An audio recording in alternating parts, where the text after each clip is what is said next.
what are you going to do? You're either going to move the receiver in a trade or you're going to keep him and pay him.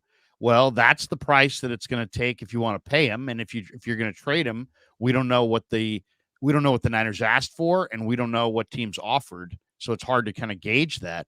But what we do know is that NFL teams selected 35 wide receivers in this draft. There were 7 that went in round 1 alone. So we're in a world where, teams are always in free agency going to pay great money to good players when there's a scarcity like there is a quarterback, but there's not a scarcity at wide receiver. If anything, there's more and more wide receivers now than ever before. So what's happened is it's kind of made every team kind of take a different approach. The Packers said, you know what? We're trading Devontae Adams. The Chiefs won a Super Bowl with Tyreek Hill and then yet traded him. And then what happened? Adams got $28 million from the Raiders. Hill got $30 million annually from the Dolphins. The Bills are in their Super Bowl window. They just traded Stephon Diggs to the Texans 2 years after they signed him to an extension worth $24 million a year. So, it's like we're seeing a number of well-run organizations look at their incredibly high-priced wide receiver and just say, you know what? We don't need to pay you that. We'll replace you. And Bills are in the process of replacing him. But the Packers, look at the Packers. The Packers have a totally young, cheap receiving core post Devontae Adams that's got a lot of upside and a lot of potential and has cost, 1/100th of the price. And look at the Chiefs. They've gone back to back. They've won back-to-back Super Bowls without Tyreek Hill. And they're going for 3 straight. So I guess the question is this. The one name that's out there that I thought was kind of interesting, I don't know if you saw this, but Tristan Wirfs, who started at right tackle for Tampa and then moved to left tackle, I believe either 2 years ago or last year, is holding out. He's not happy with his deal. The Niners could really use Tristan Wirfs. Would you call Tampa and offer Aiyuk and a pick for Wirfs? How about this? How about offering Aiyuk straight up for Wirfs, a fair trade? Aiyuk and Mason. Aiyuk and Elijah Mitchell packaged together could maybe get you Tristan Wirfs, right? Like you get offense in a box. There you go. Maybe it's Aiyuk and McKivitz. Maybe you're trading, them a tackle, a reasonably cost tackle. I don't know, but I mean, at least when you look at the Niner receiving core, supposedly from what I'm hearing, Danny Gray's looked really good in the minicamp. I don't want to hear it. I'm just saying. I know, but I don't want to hear it. But I mean, he's one of they have 11 receivers right now. They've got JJ, Aiyuk, and Deebo, Pearsall, and Cowing. Those are their first 5.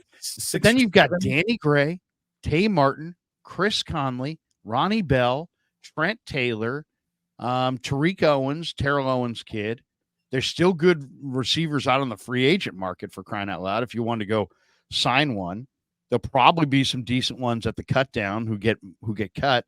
I'm just saying, nope, they're not going to find Aiyuk there, but they're deep at wide receiver and they need a better offensive tackle. And now you get Tampa's Tristan Wirfs holding out. He is an offensive tackle. They have Mike Evans and Chris Godwin, so I don't know that they themselves need Aiyuk, but maybe they would be willing to make a trade. I don't know. Might be worth exploring. Absolutely, it would be worth exploring because if we're really like, where's the moment where it went wrong? And not that anything's even gone wrong yet, right? I mean, this could all still happen. You could be on the team, and that's fine. They gave too much money to Deebo Samuel, who is a very good football player, but not the best Brandon Aiyuk's a better wide receiver than Deebo Samuel. Might be an all-around football player at this point because they don't use him like the way that they used to. And with his oft-injured history, and Brandon Aiyuk is out there all the time. I mean, he doesn't miss games. They should have loaded up Brandon Aiyuk the way that they loaded up Deebo And it's just a shame that his contract and that negotiation came up first, because life is timing. And Deebo had an awesome year. He was used in a very unique way. And, he look, and again, I'm not trying to say a negative thing about Deebo Samuel. He's a very important part. But I think Brandon Aiyuk now does more to make the machine of winning spin in the right direction than Deebo Samuel does. So if you are Deebo's played some big ball in some big games, man. They beat the Eagles last year in Philly. He stepped up. Heck, when they were leading the Super Bowl in 54, the Super Bowl 54 against the Chiefs at halftime, he was the MVP in the first half. I mean, he's played some big ball in some big games. I understand Aiyuk's got more potential, better body, going to last longer, a little bit more complete receiver, better ball skills. But it's not like Deebo's some bum. Deebo's been pretty damn good. I know. I'm not trying to paint him. In a lot of ways, he's a one of one. He's kind of his own guy. He's almost his own category of receiver. But he's not even a fraction of the effective running back he was when they were using him. They just didn't use him. Now, last year with McCaffrey, they just didn't utilize him. I mean, right. But the talk was that he didn't want to be utilized as a running back. Like Deebo popped for nothing. I think he had a big run against the Rams. Like his longest run of the year, I think, was like 12 yards. I mean, he did not do an awful His total lot. Carries were way, way, way down, though. They just kind of stopped utilizing him that way. They didn't do as many end arounds to Deebo. I mean, you're right. He's losing a step. But I thought he was in pretty good shape this year for the most part. Yeah, Dale says, hold on. Dale says, BA only does receiver things. Deebo does fucking everything. No, he doesn't. They do not use him as the Swiss Army knife, just as likely to get more carries than he is targets today. They don't use him like that anymore. And that's on Kyle. That's on Kyle. Well, it's just because they have McCaffrey. And also I think, if I remember correctly, wasn't there some pushback from Deebo's people on how he was being utilized? Sure. I think it's pretty obvious, and whether it was ever confirmed or not, I think it's pretty obvious that Deebo's camp was not thrilled with them, using him as a running back. He wanted to be paid and utilized more as a wide receiver to lengthen his career. Well, and there's just the whole we don't pay running backs sort of agreement that the NFL has made with itself. So no one wants to be in the gonna get a smaller piece of the pie side of the table of any negotiation. I mean, that's just the way running backs are treated. So yeah, they didn't want that running back stigma attached to a player they're looking for elite wide receiver money for. And they still got paid. I mean, look, Deebo is really, really good. I think he's an important part of the swagger of the 49ers. I think he is an important piece. But just trying to win a Super Bowl next year, I think you need Brandon Aiyuk more than you need Deebo Samuel. I really do. And I know that Brandon Aiyuk didn't have a great Super Bowl, but guess what? Neither did Deebo. The thing about it is Aiyuk is being asked, or he's asking for the kind of money that would represent more utilization than they've utilized him. I mean, they don't utilize him. He only caught 3 balls in each of the playoff games. If you're going to make $30 million a year in a cap sport, man, I think you got to, it's obviously about targets, not about catches, but you got to target him more. You got to utilize him more than they have. Now, maybe they will. But it's they got the quarterback to do that now. This offseason where they've added 2 receivers, makes you wonder what their plans are. I mean, there were still rumors middle of last week that the Steelers were after after Juwan Jefferson. There was Deebo rumors. There's been Aiyuk rumors. Juwan Jennings. Okay. Juwan Jennings. Yeah, Juwan Jennings. I always want to call him Juwan Jefferson. But Juwan Jennings, so who knows? I mean, they have if you look at their roster, the Niners roster, they have way, way too many receivers. If, most teams keep 5, maybe 6. The Niners have like 11 or 12 NFL caliber receivers, and they're thin in some other areas. Who's their tight end too? We don't know. Who's their starter at free safety? We don't know. They could be deeper on the offensive and defensive line, but instead they're, paper thin in some spots and incredibly deep at wide receiver. So it does kind of lend itself to what's going on. Were these guys drafted to replace Deebo and Aiyuk a year from now, or one of them a year from now? Is there still ongoing trades?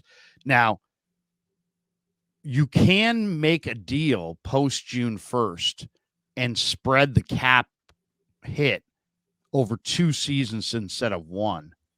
And maybe that's what we're looking at. Maybe there's going to be a deal, but it's not going to happen until June 1st. I would agree with you in that unless that deal includes a player coming back, if you're trading anybody for 2025 draft capital, that's a loss. That's a loss. Inside your Super Bowl window, and you're going to trade one of your existing great players, star players, for 2025 draft capital and make yourself worse in the present. He is their best wide receiver. Full stop. No doubt. I don't care about the potential of any rookie. I don't care about the potential of any developing wide receiver that they're working on right now. None of them are as good as Brandon Aiyuk. And if he doesn't have the amount of targets that normal wide receivers who are the WR1 on their depth chart, that's on Kyle. And that's his game plan. And, you can't pay a guy according to how you use him in your game plan. You have to pay him market value. So the amount of targets that he gets really are irrelevant to this entire conversation. Who is your number one wide receiver? That guy. Well, then that guy gets fucking paid. That's how it works. And if you want to say, well, we're not paying that guy, you should have made that decision several months ago and gone about replacing that guy months ago. And if you didn't like the return on it, well, that's the entire league saying all of a sudden wide receivers are going to start getting that running back, you might not be worth it treatment. So, I mean, he might not be, one of the 5 best receivers in football, but he is the best receiver on the 49ers. And that guy gets all NFL starters get paid. That's how it works now. That's it. Yeah, but not $30 million. I mean, they get paid. They don't get paid $30 million. It's not like every starting wide receiver makes 30. He wants $30 million. Is he worth $30 million? That's going to be a very digestible number 3-4 years from now. As the NFL's adding games and revenue streams, and there's this cap is never going backwards, ever. So, I remember distinctly John Gruden saying, you can't have a $20 million a year player on both sides of the ball, right? Your quarterback can make 20. That's about it. And now, now your quarterback's making 50. Exactly. And John Gruden was saying that he will never enter a world which is just common now. What was unthinkable at the moment, well, you can't pay Khalil Mack that and Derek Carr that, is now just literally walking around the car lot. That's how you sell cars now. I mean, here's my thinking on it. It's like you always want to pay your great players because great players are worth more than a bevy of draft picks because you're going to use a bevy of draft picks before you draft your next great player. So there's a failure rate in draft picks. So this whole we're going to trade DeForest Buckner for 1 draft pick, and then we're going to replace him with Kinlaw. I mean, that's a faulty game plan. You had a guy who commanded a double team in the middle and Buckner, and you traded him for a mid-first round pick and tried then to find another guy cheaper, and it didn't work out. The guy wasn't nearly as good. He wasn't as healthy. He wasn't as dynamic, and you took a step backwards. And it took you 4 years to get back to the Super Bowl. So, yeah, you can't replace great players with good, but then you also, in a cap sport, you really can't fall in love with your guys. I mean, you don't think Green Bay, when they had Rodgers going, they didn't love the Rodgers to Devontae Adams? I mean, has there been a better connection in the last decade than Rodgers to Devontae Adams. I mean, they absolutely were. Rodgers could throw that back shoulder almost any time, and Devontae would come up with it. It was an amazing combination, and yet they moved off of Devontae, and they went out in the draft and they found their guys. Maybe the Niners have to do the same kind of thing, but if they are going to move on from Aiyuk, it's very bizarre that they didn't do it on draft weekend. Yeah. Now here we are. It's May. It sounds like they're going to go forward with these guys, but you're still going to have to get it done. You're still going to have to come to some kind of an agreement. And who's better, Aiyuk or Amon-Ra St. Brown? Is he worth Amon-Ra money? Amon-Ra had a huge year. Well, Amon-Ra St. Brown is used in a much different way than Brandon Aiyuk is used. I think that if Brandon Aiyuk got the Amon-Ra St. Brown game day treatment, he would absolutely have similar numbers.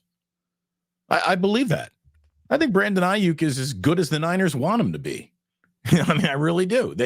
They choose a spread it around, we're looking for mismatches style of offense over force feeding player X, Y, or Z other than Christian McCaffrey, who again is another guy who's getting, his, I don't want to say money jerked around with, but Christian McCaffrey is the highest paid player. He's the highest paid running back in the league. Right. And he wants more money on a last year of a contract, which is absolutely normal. You don't get a running back who is the highest paid player in the league. But I mean, the Niners are under no, they don't have to extend him before the end of the thing. They can maintain the 49ers are about to pay their quarterback 50 times what they're paying him. I think they're paying their running back the highest figure in the league. I don't think it's outrageous to say, hey, we're going to maintain our flexibility and we'll pay you when we have to pay you.